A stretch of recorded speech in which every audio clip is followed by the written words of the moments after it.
You've heard me say setup is everything, and that's true. But there's sometimes where calling has to be the very thing that brings that gobbler in. I call it finesse calling. You know, in bass fishing, we talk about finesse bass fishing. And finesse fishing is where you have to lay that bait right on top of that bass before he'll strike. He's just got such a small strike zone that you just got to about put that bait right on top of his head almost to get that reaction strike. Well, when it comes to turkey hunting, sometimes, not all the time, but sometimes it takes finesse turkey calling to get that gobbler to come in. Many times it's an older gobbler that's just in his strut zone and he's just not coming out of it.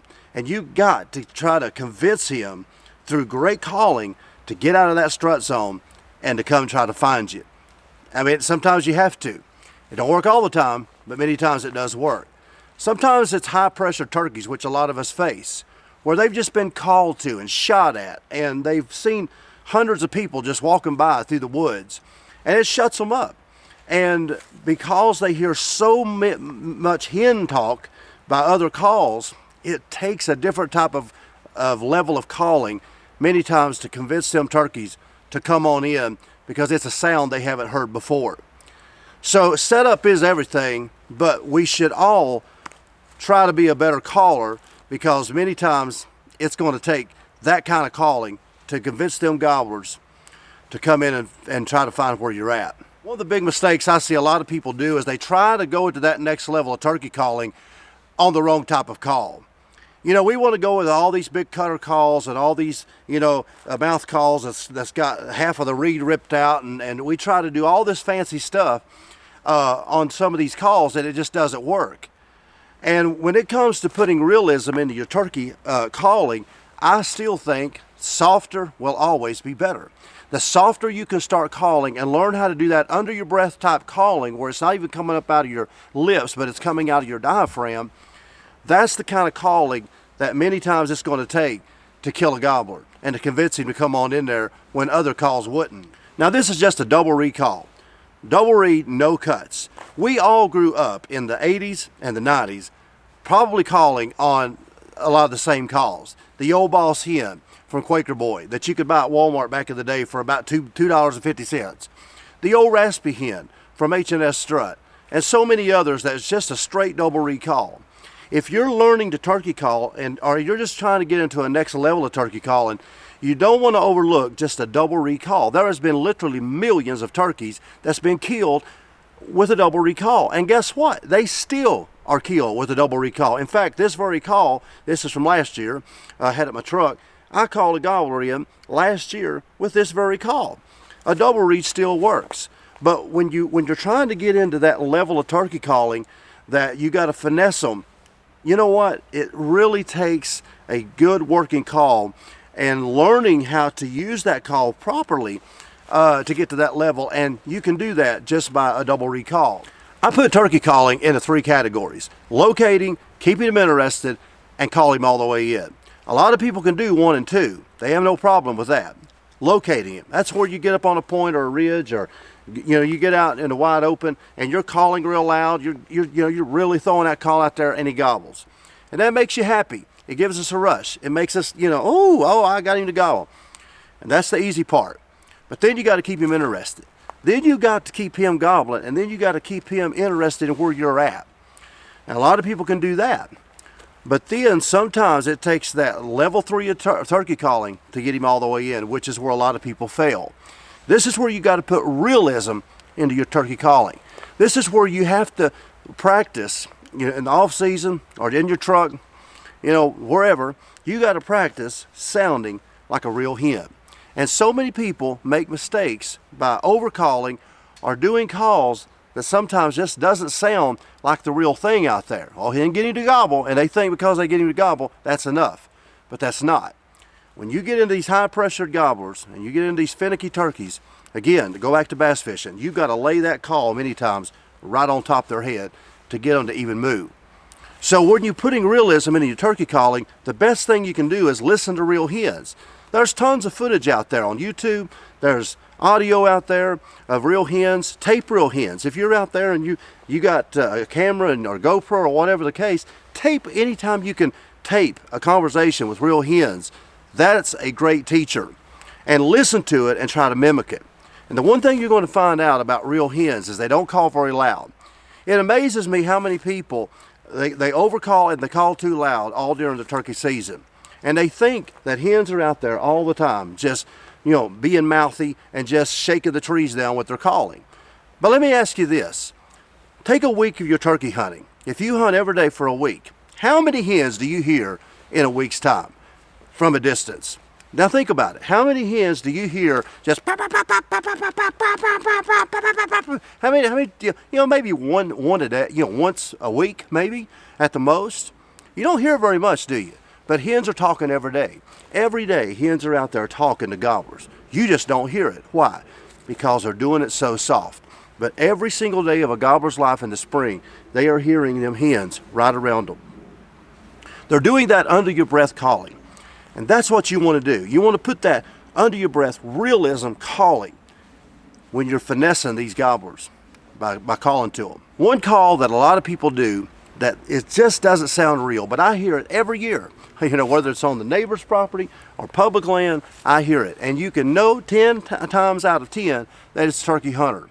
And that's the cut. Now, do I cut? Absolutely. Is it my go-to call? No, I don't cut a whole lot. I'm not a huge cutter. I'm a soft caller, but I do cut. But when you hear the cut of a wild turkey, so many people do it wrong. They don't put that realism in their cutting. Let me give you an example. You're out there on public land. You're out there in central Alabama or North Alabama or East Tennessee or Southwest Virginia or wherever. You're out there and you hear this.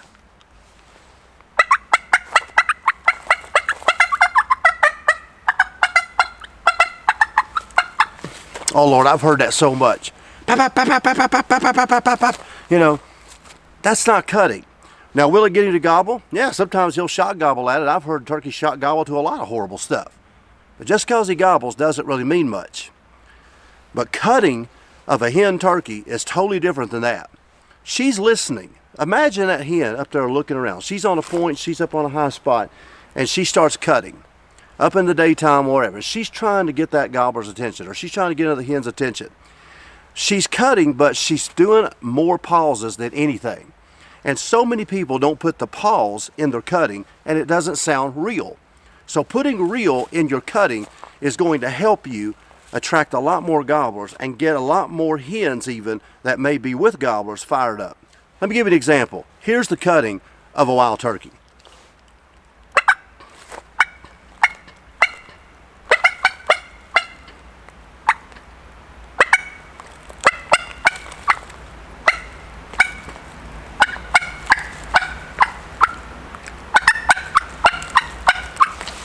See, I'm putting a lot of pauses in there more than anything.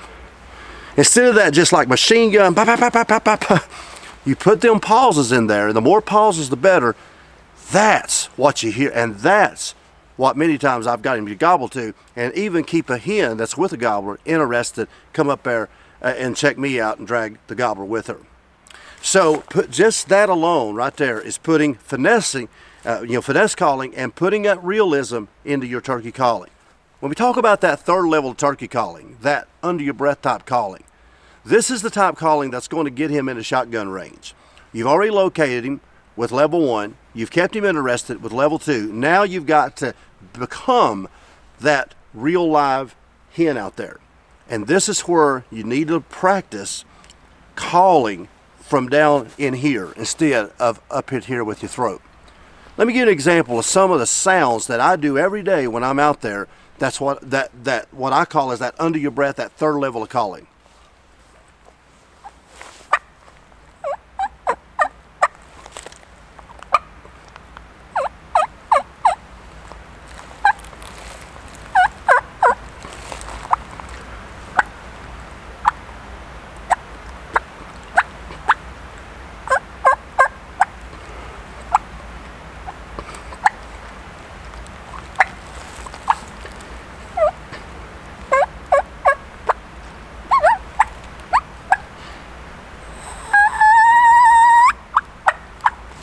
Now we're mic'd up, so it's a lot louder than what it is out here.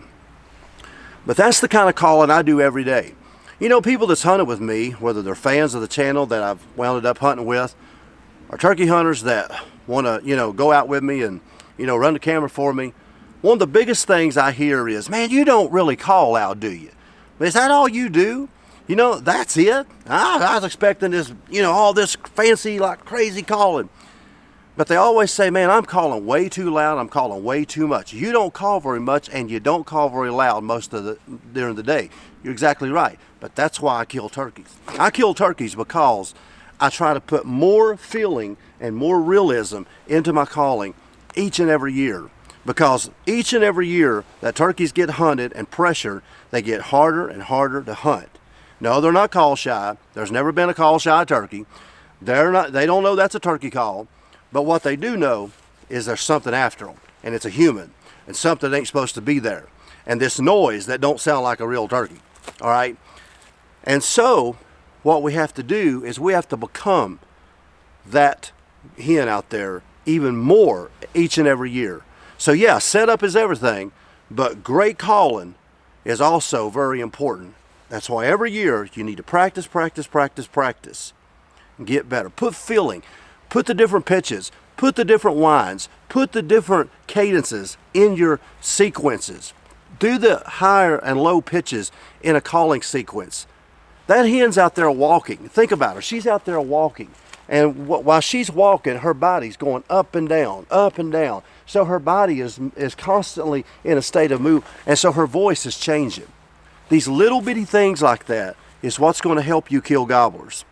On them hard, pressured turkeys are days when they're just not going to move out of a strut zone, and you got to rely on calling. Yeah, I'll try to move on him, and I'll try to slip and crawl if I have to, but sometimes you can't. Maybe you're hunting a small piece of property, and so your mobility is cut way down. Or maybe you can't go any further. It's just too open. He's going to see you if you move any further. So you have to convince him to come find you. And that's where you've got to get into that third level of turkey calling. Am I a world champion caller? Absolutely not. Is there people out there that's better than I am, and maybe you're watching me and you're a lot better caller than I am? Absolutely.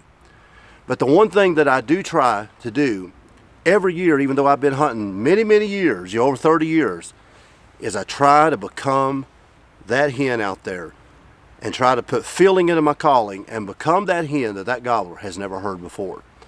And I believe many, many times that's what's helped me kill high-pressured gobblers when nobody else was out there killing them.